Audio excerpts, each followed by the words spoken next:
This is a Hawaiian cave. You guys familiar with Man Cave, right? You know, like the place where guys go chillax. When I walked in here, I said, "Oh, this is a Hawaiian cave."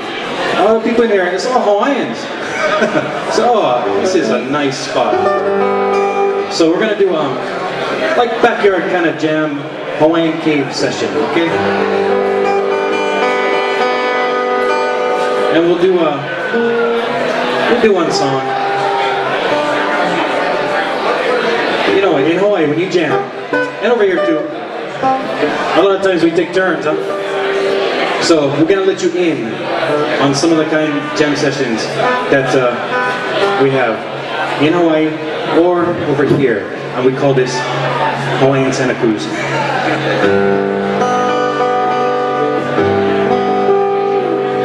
The name of the song is called Kolomana. That's the conch shell.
mainland slash Q. Eh?